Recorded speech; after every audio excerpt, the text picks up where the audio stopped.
keep my connection there strong. And so I'm very excited about this conversation. And I'm going to go ahead and share my screen. So let's see.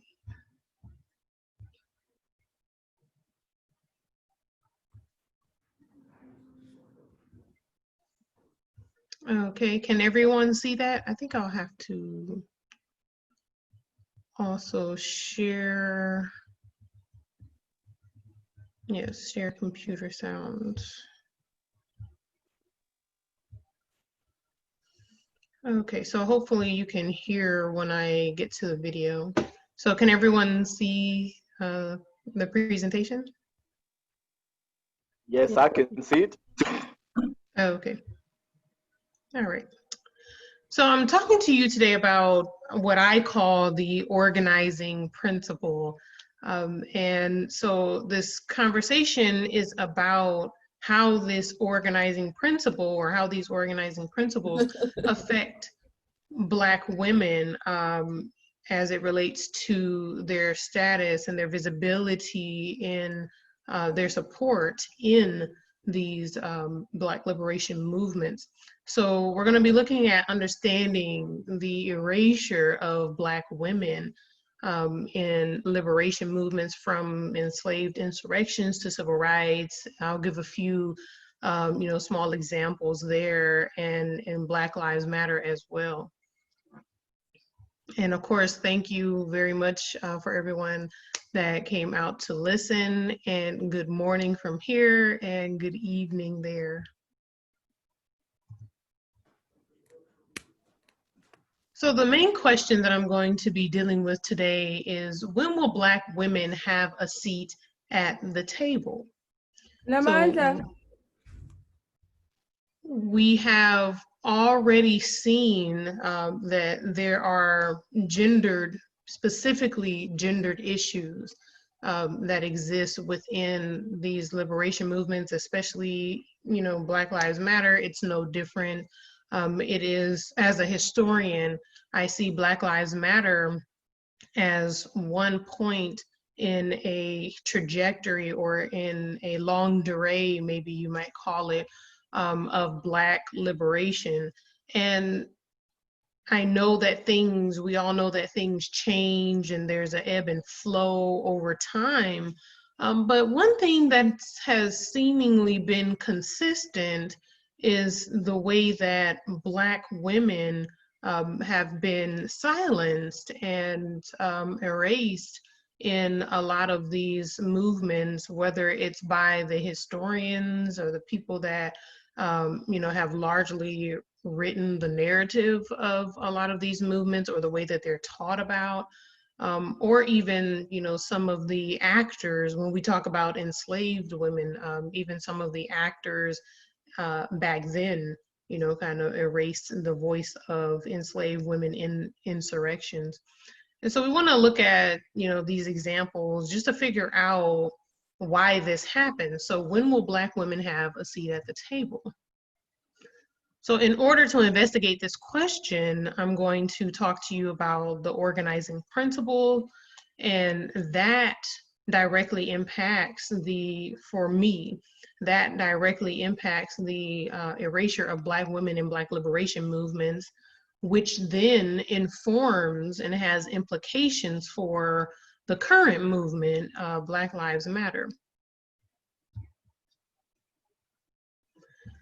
So I want to start off with these, stories of two Black women who people may not know as readily as George Floyd or Freddie Gray or Michael Brown and others. And so this hashtag Say Her Name was created, specifically after Michelle Crusoe was murdered by police. And, we'll hear from her mother. I have two clips that I want to play. But this hashtag began so that people would not forget, and the voices and the experiences of women would not be subsumed in this more male-centric narrative of Black Lives Matter and speaking out against anti-Blackness and policing and the murders of Black people by police. So this woman, you may not know her name, but her name is India Krager, and she was actually in the military here. She's a retired, veteran of the Navy, and she was killed when a SWAT team released 30 rounds or 30 shots into her car. And she was actually in the car with her son, who's pictured there. But at the time, he was only 4 months old, so he was a little baby. And he obviously was not hurt, but she was killed. And this is Michelle Crusoe. She's another Black woman who was murdered by police in her home. And she, unlike Breonna Taylor, she was not asleep, but she had a mental illness. And when they burst into her home, she was obviously startled. She was obviously surprised. And, the officer said that he shot her because of the way she was looking at him.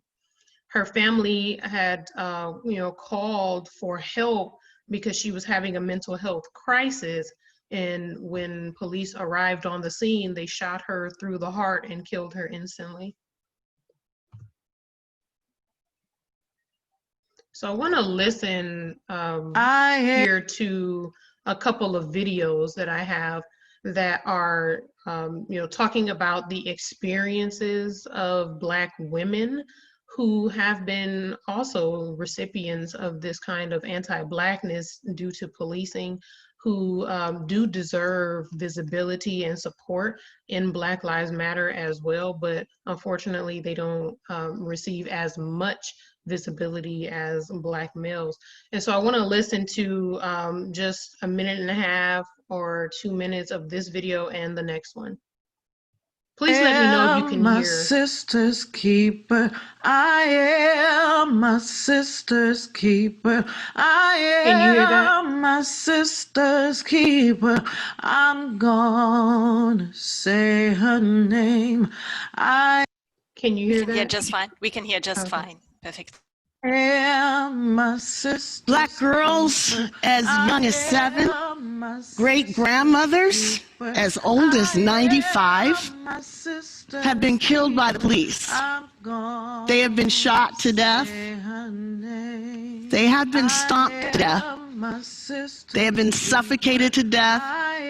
They have been manhandled to death. They have been tasered to death.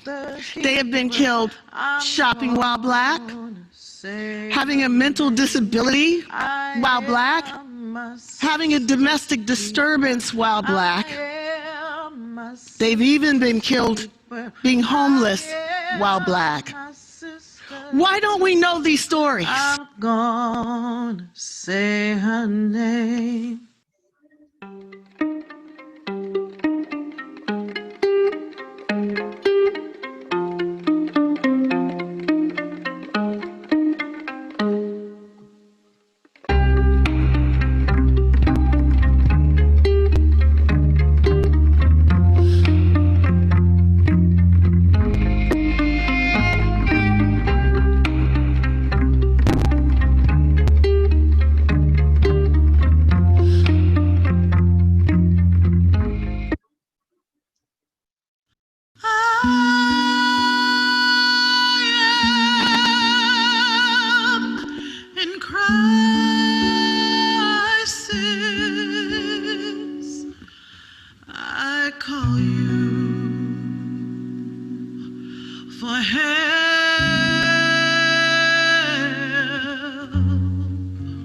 My daughter does not need to be lying in that coffin. Won't you see me?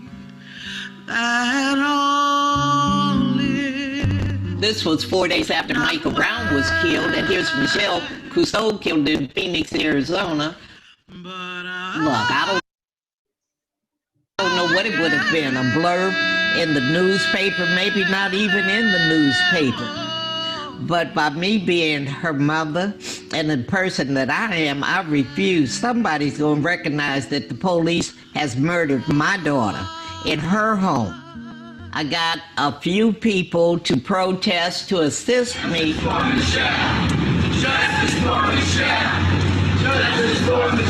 My intent was to get the attention of the people in Phoenix. Police had killed my daughter with a mental health problem, went into her home, forced her door open, and she was murdered. And I wanted the world to know. I know there is strength in numbers, but I did not have those numbers. So I had to kind of maneuver and navigate the way I knew how. And we were successful to a certain extent.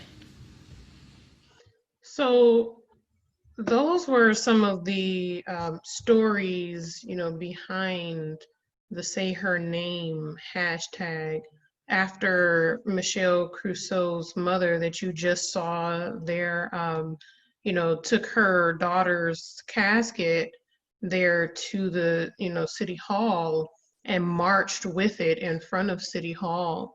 Following that event, they created the hashtag, the African American Policy Forum, created this movement behind the hashtag Say Her Name. And so they wanted to bring awareness to what was happening to Black women as well, in this movement, because they realized that women were not receiving the same visibility as men. But of course, these women's lives matter, but as I said, they just weren't getting the same visibility as Black men who were being killed by police as well. So when I think about the situation and why it is this way, I think about the organizing principle. So when we ask this question, why is it that Black women do not receive the same attention as Black men in Black Lives Matter, then I think of the organizing principles of Eurocentric culture that have created an atmosphere that denies the humanity of Black women.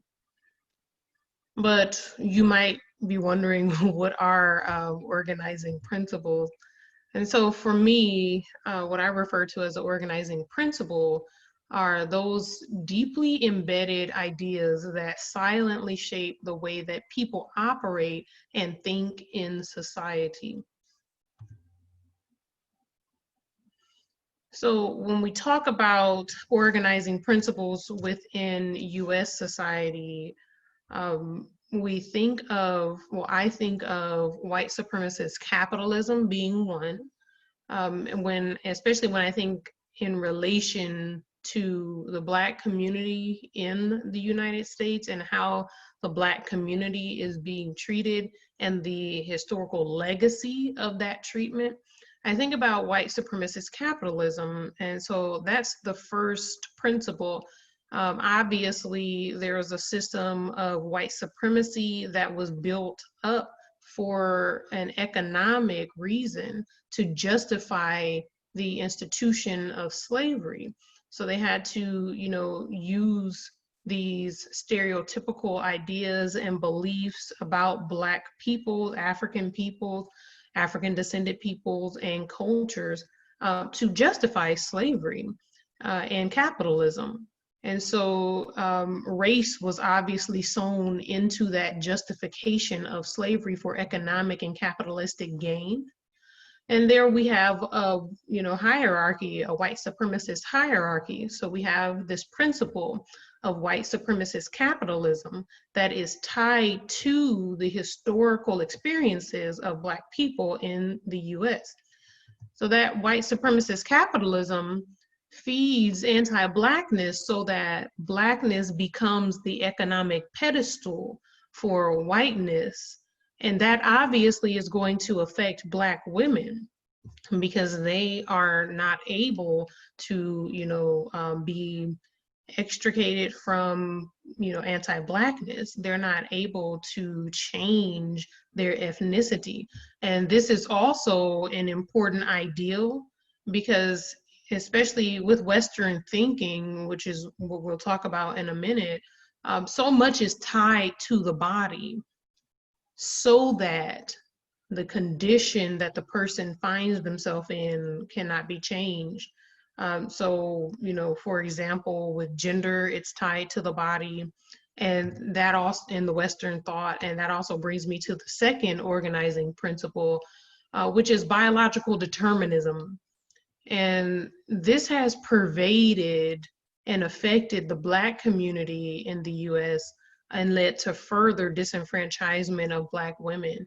And biological determinism is tying certain ideas about manhood and womanhood to the body of the individual. So that individual can never graduate out of that positionality because, especially at a certain point in time, they weren't able to change their appearance, their gender, and definitely Black people weren't able to change their color. So now we have white supremacist capitalism and biological determinism that are, causing Black women to be devalued, doubly devalued in society.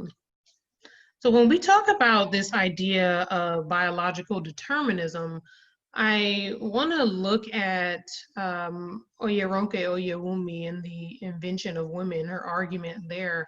She says that in Western thought, women are defined as not men. So here we see, again, there's this very strict idea of and strict division of, the genders, and women are oppositionally defined in regard to men in Western thought. And she basically argues that this type of paradigm is not applicable in African, especially pre-colonial African, societies. So she's arguing that, and what's interesting here is that men and women are oppositionally defined in Western thought. So she says that women are defined as not men. So those who do not have a penis, those who do not have power in society, and those who cannot participate in the public arena. So women are basically everything that men are not. And I think that that is definitely pervasive in the larger US society in many, many ways that we can still see today. But it definitely, this type of thinking definitely affects the Black community and gender relations in the Black community by virtue of that community being housed within this larger, more Eurocentric US society. So white supremacist capitalism and biological determinism combined are the historical basis, in my estimation, for the disenfranchisement of Black women in the broader US society as well as the Black community.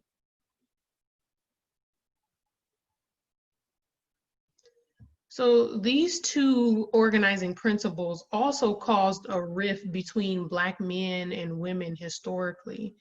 And I just want to give one example here. Jessica Murray wrote an article, Gender and Violence in Cape Slave Narratives and Post-Narratives, and it speaks to the actions of disempowered enslaved men, Black men in South Africa.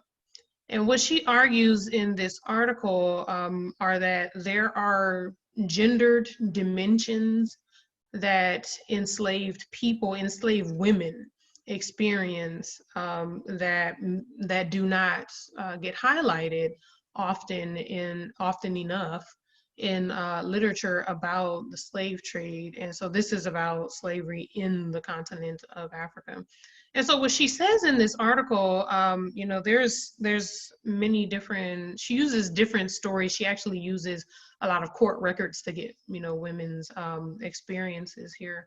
But when she looked at her data, you know, she came across different stories and experiences of women. And one story was about a man who was basically dating, so he's an enslaved Black man, and he's dating an enslaved Black woman there in South Africa. And he was jealous, he was angry because she was being raped by the white slave owner. And he took his anger out on her. And so actually, what this tells us is that Black men, when they were disempowered by society because they were enslaved, they were disempowered by white men and disallowed to act out the fullness and the value of their manhood in society, they try to develop a sense of empowerment by manipulating the relationships they had with women, with Black women who were also enslaved with them. We see this in the US and other areas as well. And unfortunately, that created a toxic gender dimension. And this particular story, this man stabbed this woman, and then, you know, there are also women who you know, were killed, you know, by and raped by enslaved men who were seeking some semblance of power in their life because they were disempowered as a whole by the institution of slavery. So we want to look at more examples of how, you know, these two organizing principles really affected Black women over the development of these different liberation movements.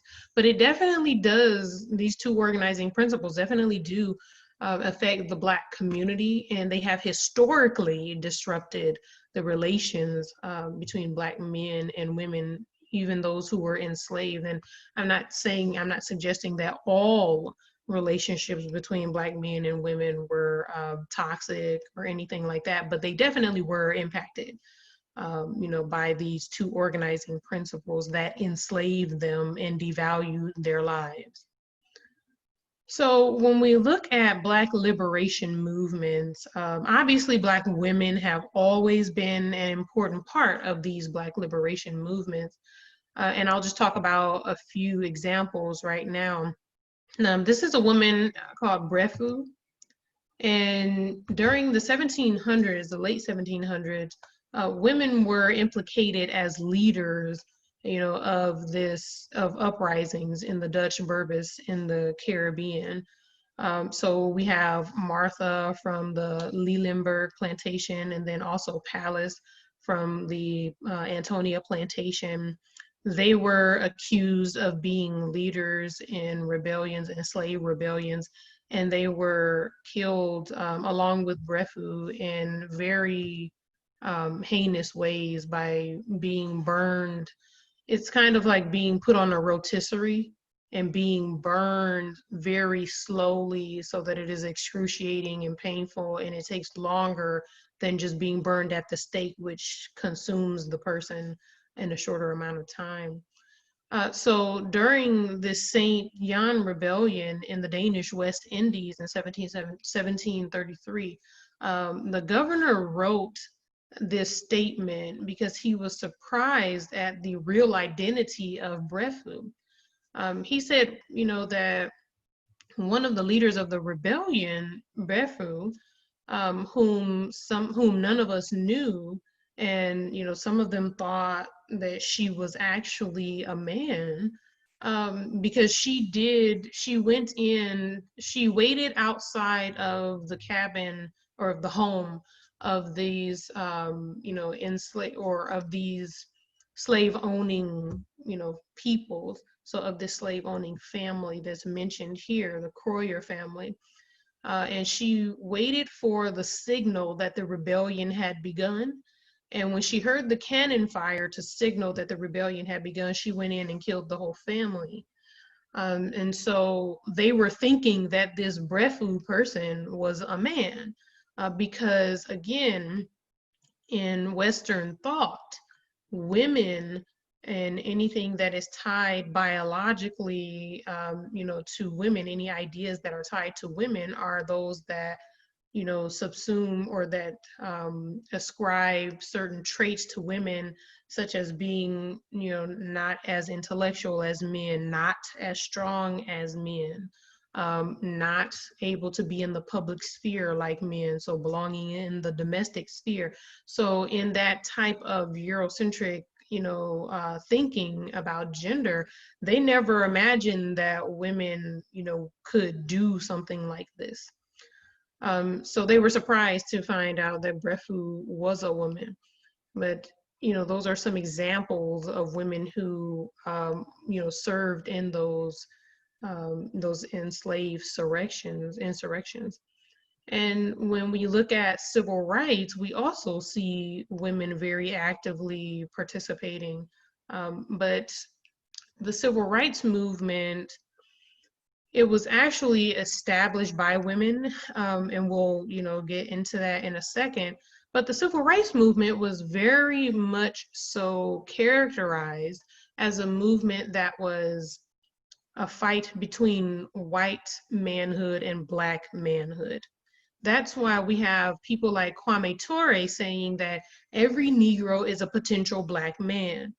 So if every Negro is a potential Black man in his words, then every Black person has the this pending danger that we see is tied to the treatment of Black men, and Black men's, treatment gets the visibility over Black women. And so he's saying here that every Black person could potentially be a victim of racism and violence as Black men are. And that really inherently leaves Black women out of the conversation. And even today, when you talk to people, they might readily say that Black women don't have it as bad as Black men. And there's these kind of false equivalencies and dichotomies that people use to talk about and to juxtapose the suffering of Black women and Black men. So this was a belief, of people because of the way that society, again, is organized by more Eurocentric principles of culture, especially in thinking about gender. So this kind of thinking pervaded the Black community as well. And this is why we get statements like this from Kwame Ture. But however, Danielle McGuire, in her book At the Dark End of the Street, says that women began the civil rights movement. So, she has this book, At the Dark End of the Street, Black Women, Rape, and Resistance, a new history of the civil rights movement from Rosa Parks to the rise of Black power. So in this book, she talks about how Rosa Parks Rosa Parks wanted to be a lawyer, but she couldn't. There were so many barriers at the time, being a Black person and a woman. And so she traveled around. She was actually, encouraging young people to protest. And then she went down south and worked as a legal aid kind of, and helping and giving legal advice and counsel to Black women in the South who had started a mass anti-rape campaign. And they had to do this because of the historical legacy of the rape of Black women by white women, or by white men, in the South, in the Southern United States during the period of enslavement. And that lasted throughout, and it's still obviously, in existence today when we think about policing. And we'll talk about that. I'll talk about that in a little bit too. But these forms of violence that are carried out against women specifically are sometimes, subsumed by the narrative that this is a Black man's problem. And so when we look at this book, she's saying that Rosa Parks and these women in the South, came together to create this anti-rape campaign, and they characterized their human right not to be raped as a civil right. And that's where we really get the language of the civil rights movement. So it was actually, so the civil rights movement, she's tying the origins of even the language of the civil rights movement to Black women's anti-rape campaign in the South. And then when we look at the Black Power movement, we have women in the Black Power movement who, especially in the Black Panther Party, for example, that were very, very influential to the party. And so when we look at Elaine Brown, for instance, she wrote this book, A Taste of Power. So she led the Black Panther Party she became, leader in 1974. And in her book, A Taste of Power, she reports that she was really moved when she heard about what happened with Regina Davis. Now, Regina Davis was a woman who managed the freedom schools of the Black Panthers. And of course, the freedom schools were a part of their community campaign to educate themselves, and they also had campaigns for healthcare, for feeding, like the free lunch program for feeding young children and things like that. They gave medical care to the community, and women were very, very involved, and women were actually running a lot of these programs. And so Black women also ran the Black Panther Party newspaper. They created the art work for the newspaper and a lot of the artwork for the Black Panther Party. And so they were very heavily involved. And so Regina Davis was very heavily involved in this, the orchestration of this freedom school. And there was a man that was working, with her, working under her, at this freedom school, and she reprimanded him for not finishing an assignment, in a good amount of time or on time. And she was really severely punished for that. And a group of men from the Black Panther Party beat her severely and also broke her jaw. And so she ended up in the hospital. And so, again, we see in Black liberation movements that women are definitely involved.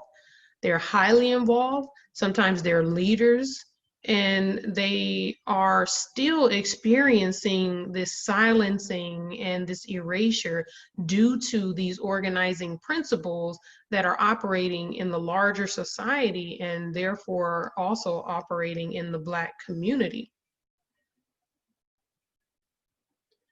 So this pattern of erasure and silencing of Black women that we have seen, during the period of enslavement, when, white slave owners, they did not even believe that Black women were leading some of these movements because of the way that they thought about gender in their own cultural orientation.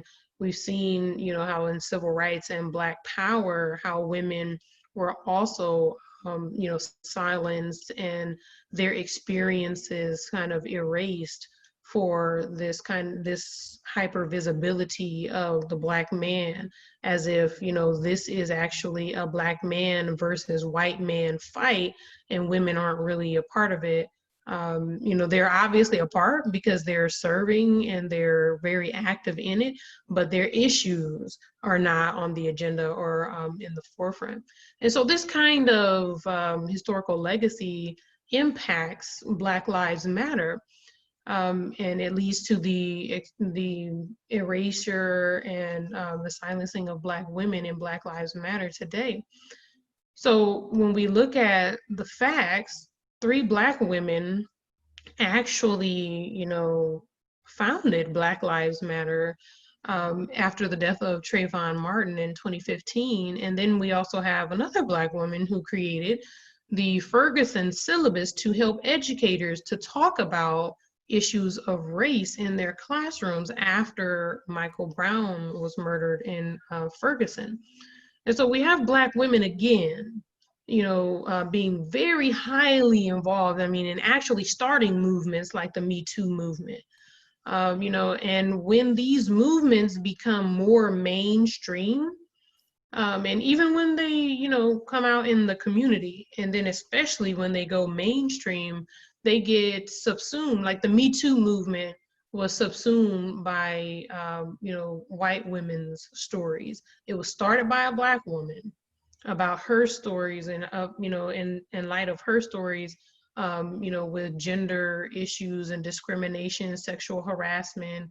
And it became, the face of it became kind of this white women's movement later. So Black women in a lot of ways are silenced by, this white supremacist capitalist system. And then they're also silenced by these more Eurocentric aligning gender notions and ideas.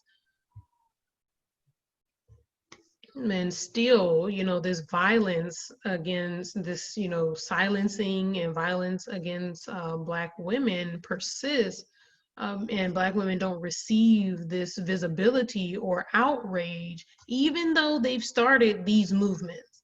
Black women started the Black Lives Matter movement, but they're still experiencing this silencing and erasure in light of, the outrage and the visibility and the support.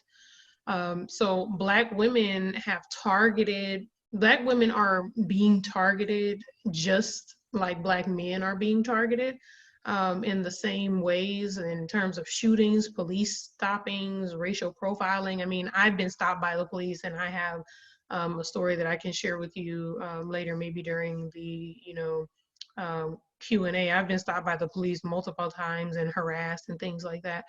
And definitely, they also experience police violence in very distinct ways, again, in very distinct gendered ways that would not be recognized unless we look at women's stories, such as sexual harassment and sexual assault. There's been many stories of Black women who have been hounded and followed and actually stalked and raped by police, and the police would tell them that nobody will believe you if you go and tell them. So there was a story about a police officer, and he committed suicide after people, started investigating him, after there was an investigation opened on him. And he would go around and find Black women who had a criminal record, or who had been to jail, or who had been, found guilty of something. And he would stalk them and, rape them. And then he would say to them, no one will believe you because you have a record. And so Black women experience violence in the Black Lives Matter, in this era of Black Lives Matter. They experience violence due to, this racist system of policing, but it is not in the exact same ways. There's another added dimension because of the gender relation, but they do deserve to, have these stories heard. Their experiences do matter. They deserve that visibility. And they also deserve the public outcry and outrage. So just to summarize, U.S. society and the Black community as well, by virtue of existing in a Eurocentric aligned, Western society, are both patriarchal. So the Black community has patriarchal issues, and obviously the larger community in the U.S. does too.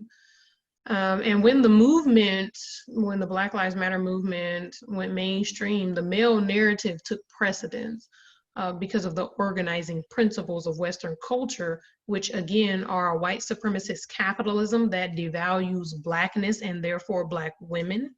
And then biological determinism, this idea that everything must be tied to physical maleness in order to be valid. That also devalues, Black women and silences their experiences when maleness is seen as valid and womanhood is defined in opposition to maleness, as Oyeronke Oyewumi was saying, that women are in the Western thought and Western idea are everything that men are not.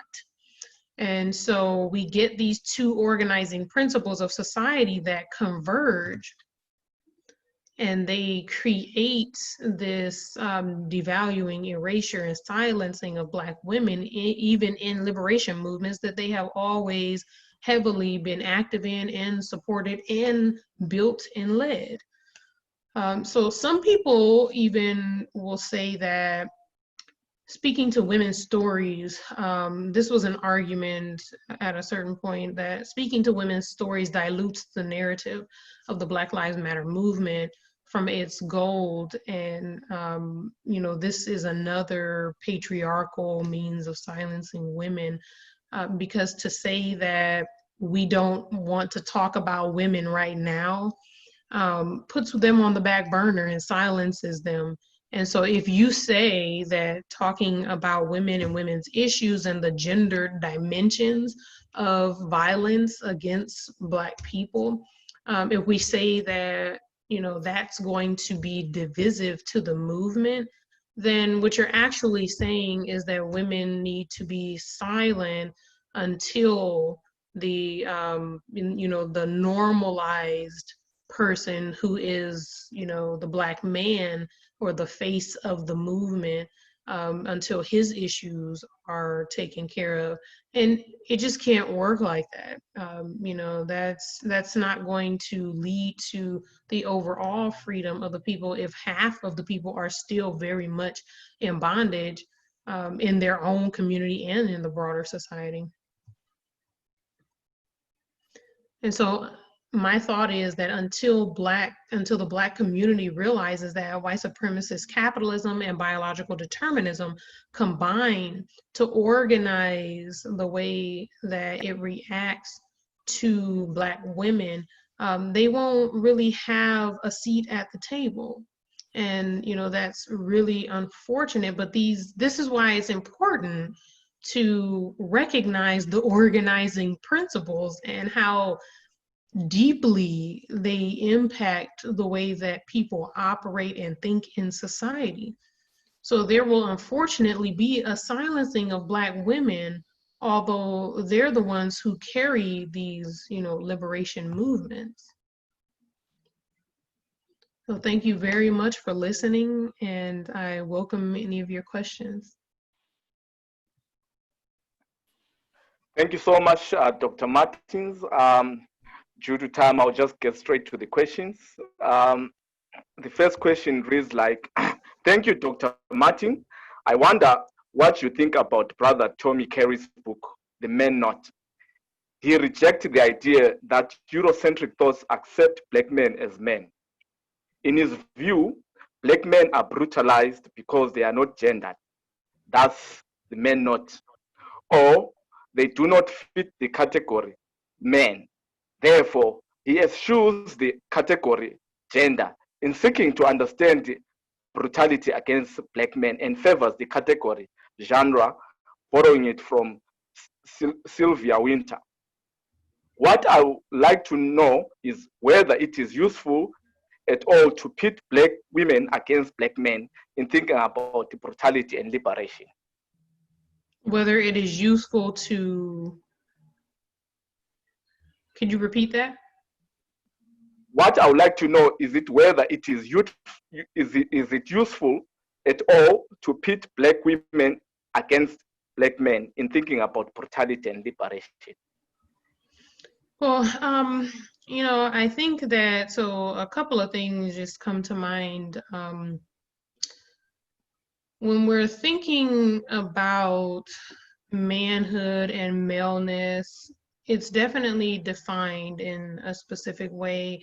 You know, as I talked about, in opposition to, you know, womanhood. But even among men, men are still men are gendered beings, just like women are gendered beings. And so they experience their own specific set of gendered circumstances as well as women do.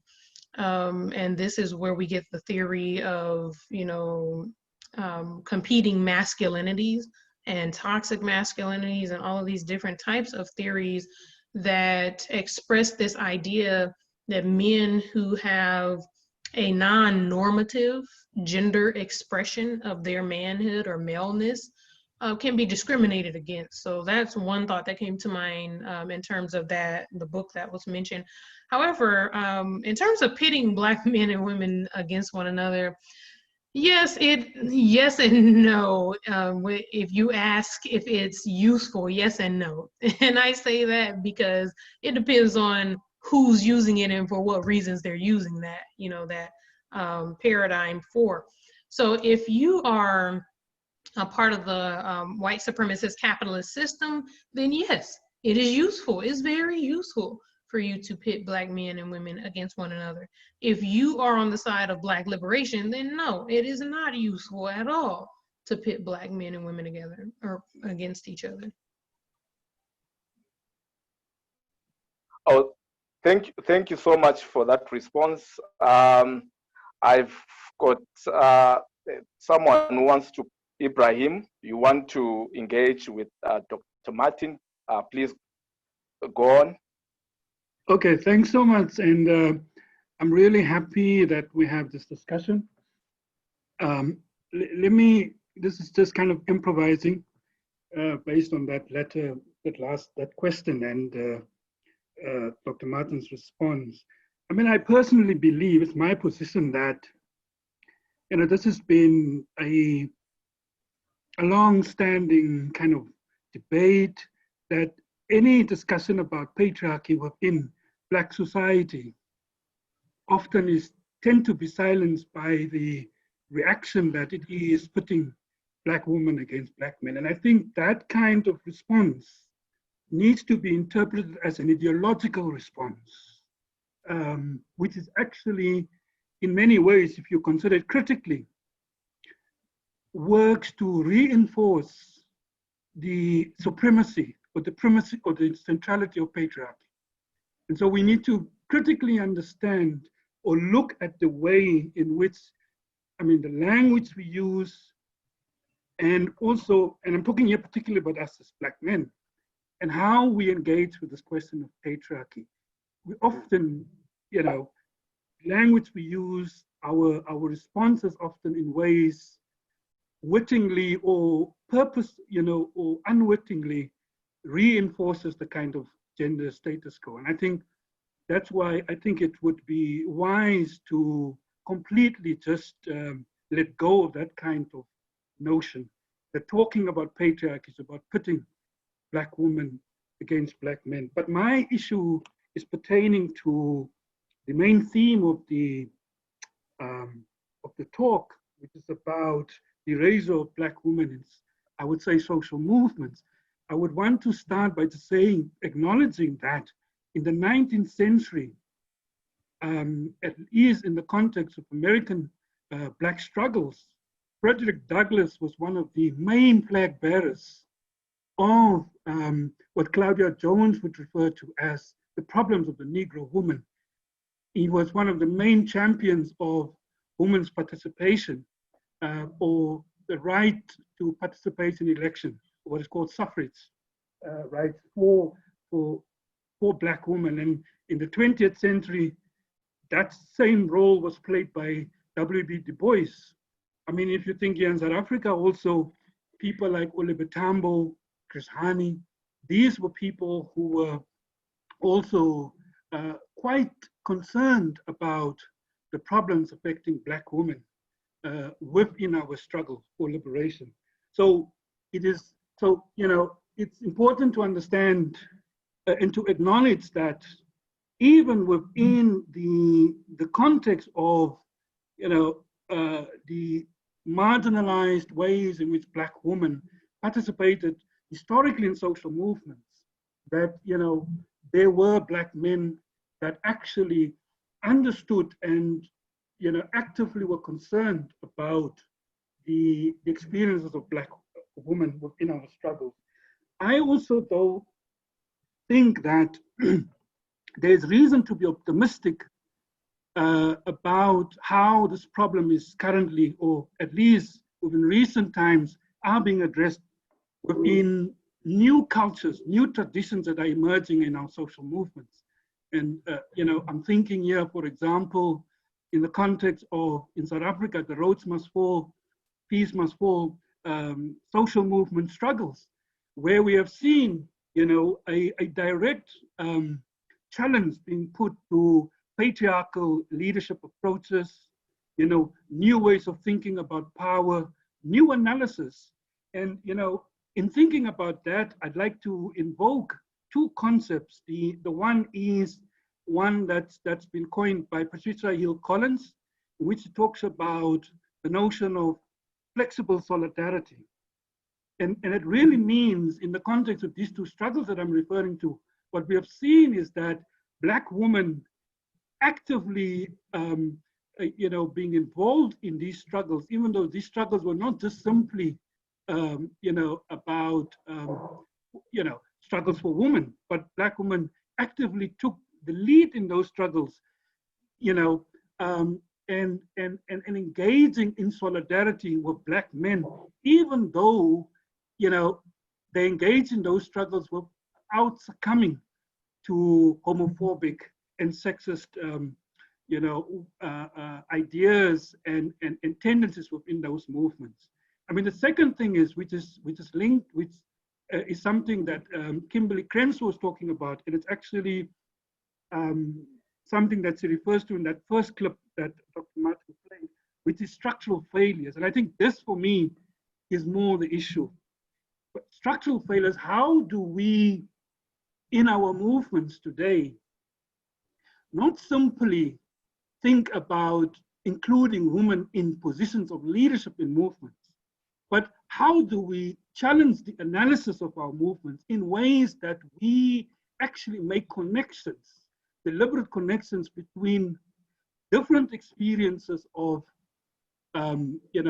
structural and institutional oppression. And I think that, for me, is the question that has not been, that's the problem that has not been resolved in our social movement. So a lot of our analyses in our social, or the analyses that inform the struggles of our movements, in my view, in large part, suffer from these structural failures that Kimberly Crenshaw refers to, in that we often do not make the connections at the structural and systemic level between different experiences of oppression and discrimination within our movement. And that often then leads to, because women then often be the ones who raise these issues, it often leads to a struggle within a struggle, as we saw, for example, within Rhodes Must Fall and Peace Must Fall, where we had comrades who were not happy with Black feminists raising the connections between patriarchy and racism, at an institutional level within in a university like University of Cape Town or any other university,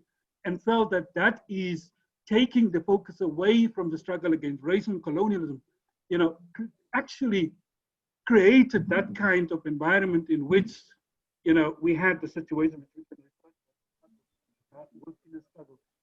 So I think that. Sorry, Ibrahim, may you kindly conclude, please, because I need to take comment. I'm done. Okay. I just wanted to underscore that I think, for me, dealing with this Erasure requires that we take up this issue in making much more structural connections the way we analyze and interpret struggles. Thank you so much, Ibrahim, for your contribution. I will take another contribution from Ocean. Please make it short and sweet. And then I'll pose two more questions for Dr. Martin. Okay, thank you. Is it okay to turn on my camera so that Dr. Martin can actually have someone to talk to or not. It's fine. Yeah. You can. Okay. I think it helps. Thank you, Maria, for this great presentation. I am going to try to make it short and sweet. It's not so much a question, much more of a comment. And, you know, some of it also goes back to what Ibrahim was talking about. I think that by now, the focus has to shift from whether or not women were part or are part of Black movements or movements at all, social movements. There's been many studies, many articles, many books showing that they've not only just been part, but they've been leaders as well. And that is recognized and needs to be even recognized more, right? But I guess my comment and somewhat my question is, as a scholar of social movements, I do believe that gender tends to not even be integrated in the analysis or examination of social movements, and not just from the point of view of how much or what kinds of contributions Black women have had, right? But even the outcomes of those social movements are actually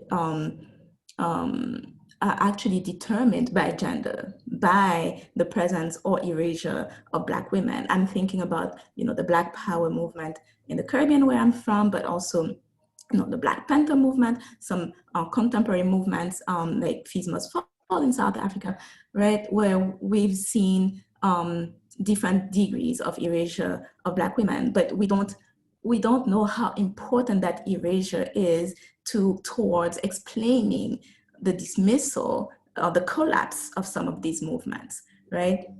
And so I think that one way we can start approaching the issue as we all collectively think about the role of Black women in movements is to not make it like an addition to our analysis of social movements, but as the center, an element without which the analysis can actually be flawed, right? So I will keep it short and sweet, and that's it. I'll cut off my camera. Okay, thank you so much. I'll take two more questions, then I will have Dr. Vuyiseka giving a comment. These are the questions.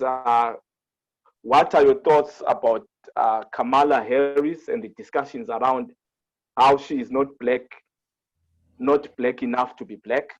And another question, please, can you share some of your experiences of being racially profiled and whether you engaged with profilers on this issue?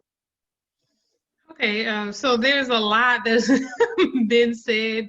And so I just kind of want to back up a little bit to Ibrahim and to, in the last comments as well. So yes, we do need to go beyond, and this is something that I argue in my own research about African women's intellectual history and their activism during the nationalist movement. We do need to go beyond the surface level analysis of gender and saying that, pointing out that women were a part of these movements. But with this, so one question that I would have for Ibrahim in saying, in the way that he posed this thought about saying patriarchy opposes or kind of puts men and women in opposition to one another. I think that, I would be interested in hearing why he thinks that it does not, or if he thinks that it does not put women and men at opposition. And then also, yes, I do agree with him that we need to definitely, just like Kimberly Crenshaw would argue, we need to look at the intersectionality of Black women and how structures in society and systems in society work together to disenfranchise them. However, those systems and what and kind of what goes to the last point that was mentioned as well, that we do need definitely more engagement with and a deeper engagement with women's roles in these movements, beyond saying that they were a part of the movement, saying that they were not only just a part of it, but they're deciding factors in these movements. And how does their presence in this movement or their removal from or their silencing in this movement, how does that affect the movement? Because Tawana Burke, I do believe is her name, that started the Me Too movement. So how does this movement then behave and act and move throughout society when Black women and when her own voice is now subsumed, by the white gaze or by white women's voices? How do these movements change? Do they still pan out in the way that the originators and creators wanted them to? So I think that those are really important questions. And what I was trying to do here was not to point out that women were involved in movements. Obviously, we know women were involved in all of these movements, but I was trying to point out that even though, we have this evidence that women were involved in these movements, why is there this continual silencing? And as a historian, I wanted to point to the fact that over time, so historians study change over time, but what has not changed really over time is the silencing of Black women. And that's why, I gave the examples from, slavery in South Africa and the Caribbean, and then also, the issues in the civil rights movement and Black Power movement and the Black Panther Party. Not to say that women were involved, we already know that, but why are they being, after all of this involvement, why are they still now being treated like this, being ignored like this? And so we need to revisit some of that information and look and think deeper about it, which is what I was trying to portray in terms of talking about the organizing principle. So I think that, what I'm trying to do is look deeper at the actual thinking, the rationale, the principles that are at play here, that are organizing the way that people operate and think in society, that may not be recognized. So, those are some responses that I have to the last two speakers. And so could you repeat the questions that you had? Okay, let me repeat them. One was on Kamala Harris not being Black enough. And the other one was on your personal experiences with racial profiling in the US. Yeah, that is a very important conversation, to be had, because honestly, again, we need to recognize the organizing principles that make certain situations possible for certain people and not possible for other people. For example, some people, it seems to me that there are Africanists who shy away from studying race in Africa because they're not comfortable with it. And if you don't study race in Africa, you can't understand how Nigerians and South Africans interact. You cannot understand why they're organized in the way that they are, and why there's this opposition, to one another without understanding race and how race has shaped their relationship. And so when we look, it's the same issue when we go to the US. We need to look at the ways that race has systemically shaped and organized the way that Black people in the US, whether they are from abroad, or they've been born, or they're, you know, descendants of enslaved people in the US. We need to look at the rationale, the organizing principles that dictate their relationship to one another, to really understand this question of why people are even asking if Kamala is Black enough. So obviously, when we look at white supremacy and white supremacist capitalism, it needs Blackness as an economic pedestal, okay? Let's just start there. And so for that reason, anybody who has any drop of Black blood is going to automatically be put on the other side. They can no longer be white. They are now Black, because there's this move to preserve the, you know, the purity of whiteness in order to keep the hierarchy white and to keep it from being browned. You know, there's an article about the browning of America that you can look up. So when we have this kind of opposition, everybody, no matter who they are, is going to be Black if they have any type of Black blood, because white supremacy needs to try to maintain its purity in the US.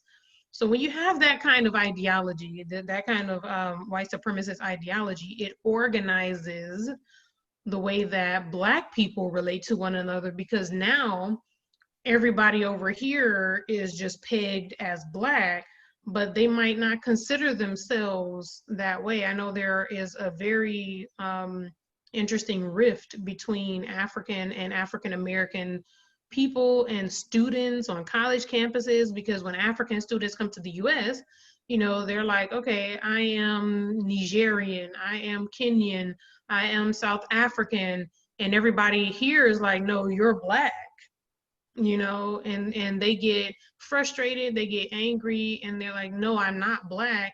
And it kind of comes off as, you know, distasteful to the descendants of enslaved people who are and who have always been considered as Black here, and who have taken that and turned it into a you know, political and cultural movement for developing pride in themselves. So they have a different understanding of what it is to be Black than, you know, people coming from other places and coming here. And so when African students come, for example, they don't like being boiled down to this one homogenous group called Black. And so there is, they kind of get frustrated with that. And there's a tension between Black Americans and African students that, you know, try to, when they, you know, come and they meet each other on these college campuses. And so they are being organized by the way that white supremacy sees them as Black people, as one homogenous group that is not diverse, that is nondescript. So when we look at how people are questioning Kamala Harris's Blackness, it's because of that way that white supremacist thinking has organized race and the racial hierarchy in this country. So she is considered Black by white people because she can't be white. But to Black people, you know, there's diversity. So she is not descended from enslaved Africans in the US. Her parents have come, you know, from other places, even though she does have a Black parent. And that therefore makes her ethnically Black in terms of the racial hierarchy in the US. It does not make her African American. And so that is the question that people are asking. It's not that they have a problem with her. It's a problem, again, as Ibrahim suggested, with the structure of the society. Why is it, or when are we going to have an African American, you know, Black woman who is vice president or president? You know, when are we going to have someone who is, you know, a woman that is descended from the enslaved population from, you know, the US in these higher roles and positions? And so it's not a knock against her. it's just a frustration with the system that has been built against and to, you know, weed out the descendants of enslaved Africans in the U.S. So hopefully, you know, that answered that question. And then to the point about my own experiences, yeah, I've been stopped in the car different times. There was a time that I was with my nieces and nephews in the car, and they were young, you know, children. And I was driving an older car at that point, and I was just going home. And, you know, I was stopped by a white police officer, and he was questioning me and asking me why I was in this neighborhood. And I live in the neighborhood, you know. And so he was asking me antagonizing questions as if I don't belong. I am the other. What am I doing here? As if I am not, you know, a part of this community. And then, you know, while he's talking to me and, you know, attempting to belittle me, these other, obviously, you know, they call for backup, and they have an intimidation tactic, and they'll call for backup. And, you know, little did I know, just within minutes, there was another car. So there's a police car on the side of me. There's one in front of me who kind of jumped the curb to like cross my car to kind of block me. And there's one behind me. And I'm just looking around like, what is this? I'm a lady with these young children in the car. I'm not doing anything. What is all of this about? And, you know, he kept talking to me. He asked me for my license and registration. And I was extremely nervous to even move, because I know what could happen if he thinks that I'm reaching for something else. And I have my nieces and nephews, and they're young, you know, in the car. And so I was thinking about them. I'm highly stressed out because I don't know if they're going to start shooting. And I'm thinking about my nieces and nephews. And you know, just going and reaching very slowly. But the thing is, the other officers, by the time they came up and they jumped out of their car and they, you know, could have seen me reaching, they could have just started shooting, and that would have been the end of all of us likely inside of that car. So, you know, that happened, and that was a very harrowing experience, but I was able to, you know, get my papers and show him and everything like that. I think he had pulled me over because I forgot to change the sticker on my license plate, the expiration sticker. But then I had another experience when I was just leaving the campus of the university that I was previously at. And I was just teaching a seminar on culturally responsive teaching methods. And I was training basically white professors on how to be more culturally aware for students of color, and especially Black students in their classrooms. And so I left the campus, I was going home. I was driving this way on the road, and the officer was driving on the other side of the road, the other way. And I was driving an older car. I had my afro out, and I saw the way he looked at me through the windshield. And when he looked at me, I already knew that he was going to come for me. I already knew. And so he made a big U-turn in the street, and he tried to get behind me, but thank God there were about 3 cars that were behind me. So he was behind those cars when he made the U-turn. And so he tried to follow me. And so I saw a parking lot where there's a store and like a chain of stores. And so I pulled in there very quickly, pulled into a parking space, and I laid my seat back all the way so he wouldn't be able to see me or know that I was in the car. And I laid there for a while, just very scared, thinking, you know, about how Black women are, you know, stopped and raped by these white police officers, and, you know, thinking about all of the stories that I've heard that just go awry and Black people get killed for no reason. And I was just very terrified. And so what I did was start to text. I sent a text to 3 different people with, you know, what was going on, so that just in case I was about to die, somebody would have the story. So I was actually preparing to die, you know, because I didn't know what would happen next. And so when I got up from my seat and I just like slowly looked around, he was waiting for me in the parking lot. He was waiting for me. So I was very scared at that point. And so I got out of my car and I went into the store and I said, let me just stay in this store for a long time. And I didn't want to look suspicious in the store. So then I had to, you know, like go around, I had to buy something. And so I waited in there for a while. And by the time I came out, then it was darker. And when I came out, you know, I was, you know, very afraid because I couldn't see where he might be at now. But there was a freeway that was next to where the store was at. And I went and hopped on the freeway and, you know, got home that way. And I know that there were other Black males who would not travel on the road because they, you know, had been pulled over too many times. They would only take the freeway to go anywhere. If you couldn't get there on the freeway, they weren't going to go on the city streets. So those are, you know, just a couple of times. There's other times I've been, you know, pulled over and, you know, have had family members harassed, beaten, nose broken, and all kinds of things, who have suffered police brutality. But those are a couple of my experiences. Thank you so much, Dr. Manchin. Unfortunately, we've just run out of time.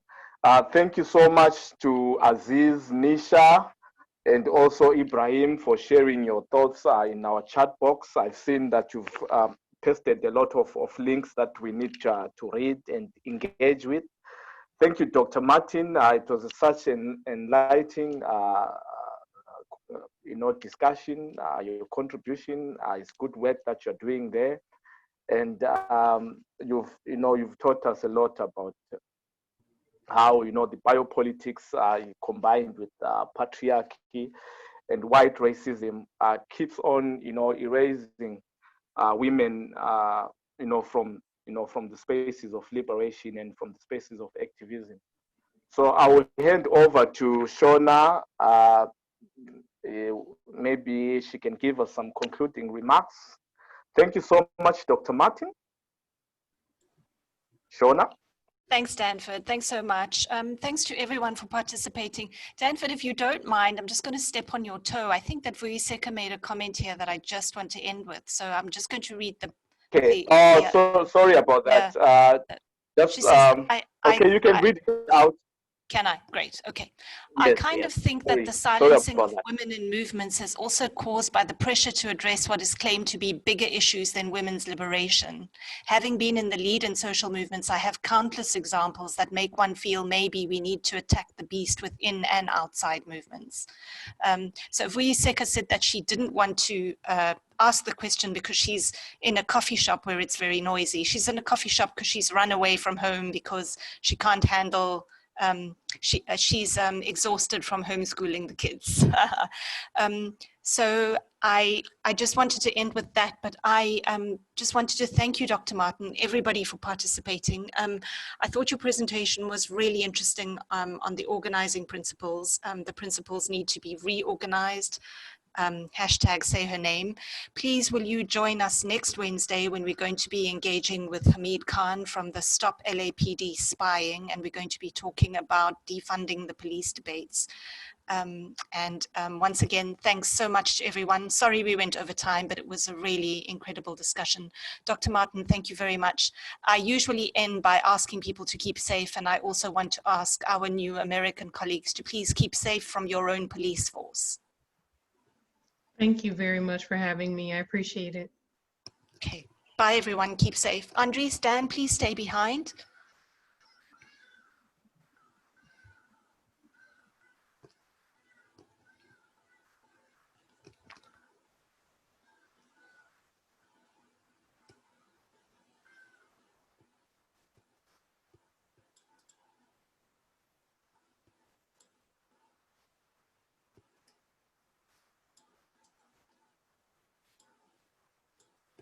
guys? How's it? Hi, Shona. How are you? Okay. Hi, Andres. I didn't say hi to you at the outset. Thank you for the we wanted to talk about the YouTube channel. I'm so violently excited, but I clicked on it and I don't know how to subscribe. I don't have a Gmail address.